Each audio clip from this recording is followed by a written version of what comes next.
आज हम चलेंगे एक ऐसे पोएटिक दौर में जब पोएम्स थीं सिंपल, स्वीट और सोलफुल।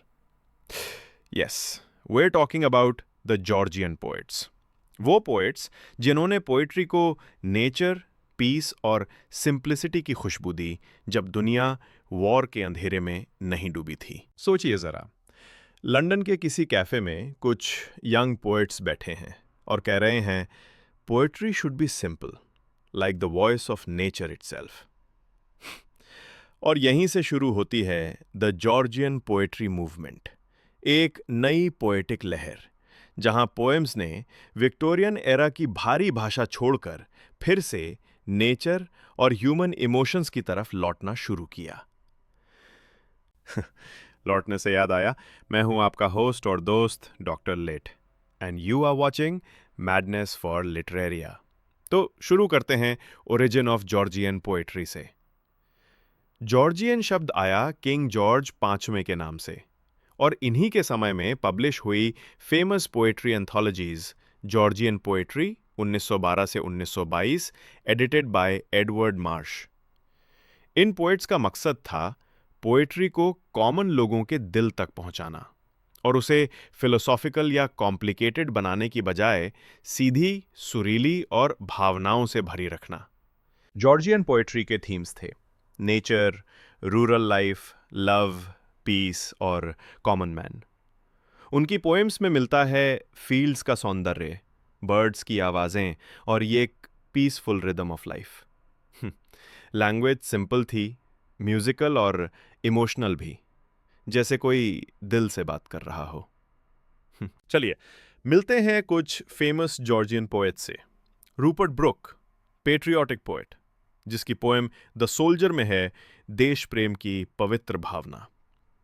वॉल्टर डेलामेर ड्रीमी और मिस्टीरियस पोएम्स लिखते थे, जैसे द लिसनर्स, जहां साइलेंस भी एक कहानी कहता है। उनके बाद एडवर्ड थॉमस, इनकी पोएम्स में नेचर और लोनलीनेस का गहरा कनेक्शन मिलता है। जॉन मैसीफील्ड का क्या कहना? ये सभी पोएट्स बना रहे थे एक रोमांटिक एंड काम पोएटिक वर्ल्ड जहां हर शब्द नेचर के साथ सांस लेता था। लेकिन फिर आया वर्ल्ड वॉर फर्स्ट। नेचर की शांति अब युद्ध के शोर में खो गई। रूपर्ट ब्रुक वॉर में शहीद हो गए और पोएट्स जैसे सिगफ्रीड सेसून ने लिखा वॉर की दर्दनाक सच्चाई पर बिना किसी सजावट के। यहीं से पोएट्री का रुख बदला। जॉर्जियन सिंप्लिसिटी की जगह ली मॉडर्निस्ट कॉम्प्लेक्सिटी ने, with poets like T S. Eliot और एजरा पाउंड ने, जिन्होंने पोएट्री को इंटेलेक्ट और एक्सपेरिमेंट से भर दिया। जॉर्जियन पोएट्री की लेगेसी की बात करें तो आज भले ही कुछ क्रिटिक्स कहते हैं Georgian poetry was too simple, पर सच ये है यही पोएट्री था वो ब्रिज जो विक्टोरियन रोमांटिसिज्म को मॉडर्निज्म से जोड़ता है। इन कवियों ने सिखाया कि कविता का असली जादू सिंप्लिसिटी में होता है और कभी-कभी एक सॉफ्ट वर्ड भी एक लाउड स्पीच से ज्यादा असरदार। तो दोस्तों, अगली बार जब आप नेचर के बीच खड़े हों और हवा हल्की सी आवाज करे, तो याद रखिए कहीं ना कहीं कोई जॉर्जियन पोएट भी वही महसूस कर रहा था।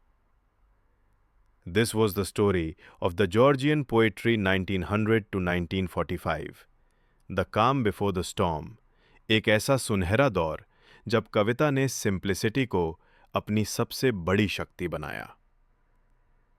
If you find this video informative, then hit the subscribe button and like and share this video to your close ones.